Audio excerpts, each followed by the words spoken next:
এইটোৱে আছিলে গেলা কোমোৰাটো ভালকৈ অলপ গেলিব লাগিছিলে নেগেলিলে এই বস্তুটো আপোনাৰ গেলাৰ পাছত ইয়াক ধুনীয়াকৈ হাতেৰে উলিয়াব লাগে বস্তুটো উলিয়াই পানীটো পেলাই দিব লাগে আৰু গুটিবিলাক পেলাই দিব লাগে তাৰ যিটো সিঠাটো সেইটো ধুনীয়াকৈ চেপি কৰি তাক ধুনীয়াকৈ বনাব লাগে আৰু বনাই খাব লাগে মাই মছলা দিব লাগে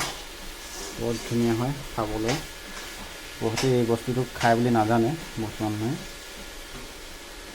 গেলিলে পেলাই দিয়ে কিন্তু পেলাই দিব নালাগে সেইটো বস্তু খাই চাব বহুত ধুনীয়া এটা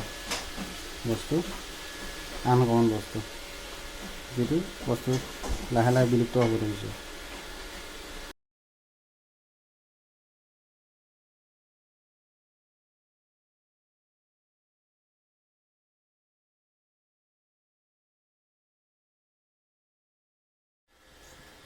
এইটো ৰাইজ গেলা কোমোৰা ৰেচিপি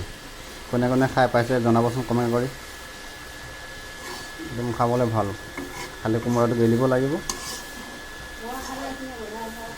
একদম বিৰাট ধুনীয়া দেখিবলৈ কি সুন্দৰ লাগিছে দেখিছেনে এইটো গেলা কোমোৰা ৰেচিপি বুলি কয় গেলা কোমোৰা এই আপোনাৰ গেলা কোমোৰা ৰেচিপি যিটো সেইটো প্ৰথমে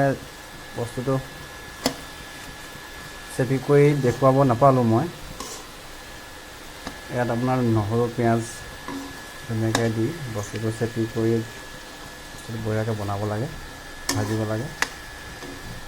ভাজিলে খাবলৈ বৰ সোৱাদ হয় শুনিবলৈ বেয়া শুনে গেলা কোমোৰা কিন্তু খাবলৈ বৰ ধুনীয়া বনাই চাব আৰু খাই চাব কেনেকুৱা লাগে এয়া চাওক বৰ্তমান হৈ গৈছে বনাই মই খাই চাইছোঁ খালে ভাল লাগে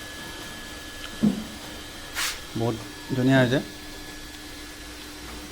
ইয়াত নহৰু পিঁয়াজ দিব লাগিছিলে কিন্তু আমাৰ ঘৰত দেউতাই নোখোৱাৰ বাবে ইয়াত নহৰু পিঁয়াজ দিব নোৱাৰে নহৰু পিঁয়াজ দিলে বেছি ভাল হয় এতিয়া দেউতা নাখায় যে মাছ মাংস নাখায় সেইকাৰণে নহৰু পিঁয়াজ দিয়া নহ'ল তথাপি ভালেই হৈছে কিন্তু নহৰু পিঁয়াজ দিলে আৰু বেছি টেষ্টি হয় খোৱাই নাই এয়া আমাৰ মালিকনী বনাই আছে ধুনীয়াকৈ টেষ্ট কৰিয়ে আছে বনাই আছে খাই আছে তেওঁ মাৰি আছে মই অলপ খালোঁ টেষ্ট কৰি চালোঁ বেছিকৈ ভালে লাগিছে